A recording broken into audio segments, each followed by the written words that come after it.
کم از کم ان کا نکاح ہی کر دو، بدائی بعد میں کر دیں، شادی کر دیجئے اور وہی پیسہ ان دونوں پہ لگائی۔ ہمارے گھر والوں سے بات کیجئے ہماری شادی کے بارے میں، وہ نہیں مان رہے۔ ویڈیو کو دوسروں تک شیئر کریں۔ آج کے ماحول میں اس بات کا پھیلنا بہت زیادہ ضروری ہے۔ تعاونوا علی البر والتقوی، نیکی کے کاموں میں ایک دوسرے کا ساتھ دو اور برائی کے کاموں میں ایک دوسرے کا ساتھ نہ دو، یہ قرآن کا پیغام ہے۔ لہذا دوستو، ہمارے جو ویڈیو آ رہے ہیں اور نیکی کی طرف بلا رہے ہیں، ہدایت کا پیغام لے کر ہم آپ کی خدمت میں پہنچ رہے ہیں، آپ سے گزارش ہے کہ ویڈیو کو مکمل دیکھا کریں اور اس کو شیئر بھی کیا کریں۔ اگر آپ نے چینل کو سبسکرائب نہیں کیا ہے تو چینل کو سبسکرائب کر لیں کہ برائی پھیل رہی ہے۔ برائی کے ماحول میں میں اور آپ اگر کوشش کریں گے کہ کچھ خیر کا کام ہم بھی کر لیں تو اللہ تعالیٰ ضرور ہماری کوشش کو کامیاب فرمائے گا۔ احمدہ و نصلی علی رسولہ الکریم، اما بعد، قال النبی صلی اللہ علیہ وسلم کلکم راع وکلکم مسئول عن رعیتہ، او کما قال صلی اللہ علیہ وسلم۔ اپنی بات کا آغاز میں سلام سے کرتا ہوں۔ السلام علیکم ورحمۃ اللہ وبرکاتہ۔ آپ حضرات سلام کا ضرور جواب دے دیجئے۔ دوستو، پیارے نبی صلی اللہ علیہ وسلم نے اس حدیث مبارک میں فرمایا کہ ہر آدمی ذمہ دار ہے اور ہر ذمہ دار سے اس کی ذمہ داری کے بارے میں سوال کیا جائے گا، پوچھا جائے گا۔ آج ماں باپ اپنی اولاد پر بھروسہ کر کے بیٹھے ہوئے ہیں اور اولاد کا حال یہ ہے، بچوں کا حال یہ ہے کہ وہ بغیر شادی کے شادی شدہ زندگی گزار رہے ہیں، اور اس سب کا وبال ماں باپ کے اوپر ہے کہ مناسب جگہ رشتہ ہونے کے باوجود ان کی شادی کیوں نہیں کی، حرام کام سے ان کو کیوں نہیں بچایا، گناہوں کے اڈے میں ان کو دھکیل دیا۔ 15-20 لاکھ روپے تعلیم کے نام پر خرچ کرنے کے لیے یہ راضی ہیں، لیکن شادی کرنے کے واسطے ان کے پاس پیسے نہیں ہیں۔ اس گناہگار اور حرام زندگی سے بہتر تھا کہ کم از کم بچوں کا نکاح کرا دیتے۔ باپ باپ کا حال یہ ہے اور بچیوں کا حال یہ۔ ایک پروفیسر نے اپنا واقعہ بیان کیا۔ وہ گھومنے کے لیے کسی شمالی علاقے میں گئے ہوئے تھے فیملی کے ساتھ، کمرے سے سامان لے کر گاڑی میں رکھنے کے ارادے سے نکلے تو ان کی نگاہ پڑی سامنے والے روم پر، اور اس میں سے ان کے 2 اسٹوڈنٹ نکل رہے تھے، بچی اور بچہ، لڑکا لڑکی۔ یہ اپنے ٹیچر کو دیکھ کر پریشان ہو گئے اور ٹیچر ان کو دونوں کو دیکھ کر حیران رہ گئے کہ یہ یہاں کیا کر رہے ہیں۔ اسٹوڈنٹ شرم کے مارے نگاہوں کو نیچے کر کے کھڑے ہوئے۔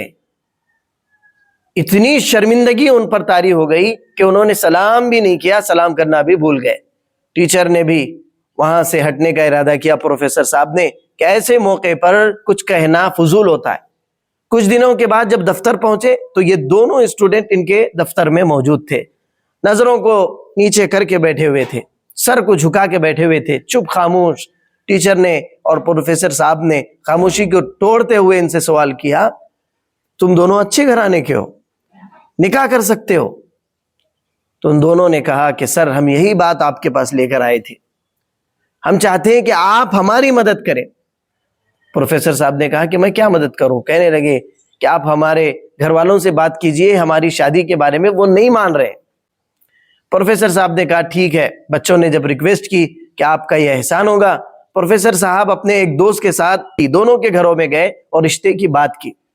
دونوں کی طرف سے جو باتیں اور سوالات آئے، پروفیسر صاحب نے جو جواب دیا وہ بھی بہت اچھا جواب ہے، آپ اس کو سنیں، یہ آج کے مسائل کا حل ہے۔ ان کے دونوں کے تقریباً ماں باپ نے یہی کہا کہ بچی اور بچہ دونوں چھوٹے ہیں، ابھی ان کی شادی کیسے کرا دیں، اور پھر کہا کہ ان کا خاندان الگ ہے، ہمارا خاندان الگ ہے، اور پھر کہنے لگے کہ ابھی یہ تو تعلیم کر رہے ہیں، پڑھ رہے ہیں، ان کا نکاح کیسے کر دیں، اور پھر یہ بھی کہا خود ہم ان کا خرچہ دیتے ہیں، یہ کیا خرچہ دوسروں کا اٹھائیں گے۔ پروفیسر صاحب نے جو ان کو جواب دیے وہ بہت پیارے ہیں، سننے کے قابل ہیں اور سنانے کے بھی قابل ہیں، غور سے سنیں۔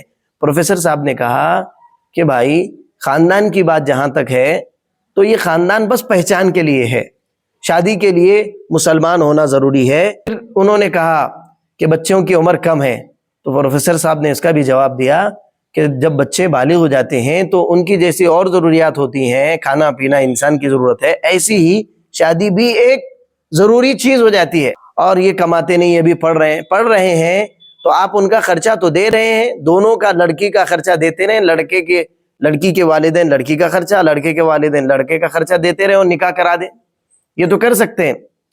اگر یہ نہیں کر سکتے تو کم از کم ان کا نکاح کرا دیں کہ یہ برائی نہ کریں، نکاح کرا دیں، ودائی بعد میں پڑھائی کے بعد کریں۔ اور یہ کہنا کہ یہ ابھی کماتا نہیں ہے، تو آپ نے جو شادی کا پروگرام بنایا ہے بچوں کے خوب خرچہ کرنے کا، دھوم دھام سے بڑی شادی کرنے کا، تو آپ وہ پیسہ ان کے اکاؤنٹ میں رکھ دیجئے اور شادی کو شادی کر دیجئے، بالکل نارمل شادی کر، دونوں بچے گناہوں سے بچے رہیں گے، اچھی زندگی ان کی گزر جائے گی۔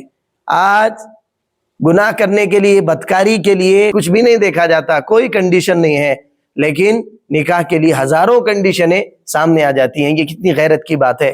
پروفیسر صاحب نے کہا، میں نے ان کو سمجھایا، بار بار سمجھایا، یہ ماننے کو تیار نہیں ہوئے۔ دونوں کی طرف سے سوئی ایک ہی جگہ پہ اٹکی ہوئی تھی، ان کا خاندان الگ ہے اور بات بنی نہیں اور وہ رشتہ ہوا نہیں۔ کچھ دنوں کے بعد پروفیسر صاحب کہتے ہیں، میرا ادھر سے گزر ہوا، ایک ہوٹل پہ تھا، اپنے کسی دوسرے ملکی دوست سے ملنے گیا تھا، تو دیکھا کہ دونوں لڑکا لڑکی ہاتھ میں ہاتھ ڈال کے کمرے سے باہر نکل رہے۔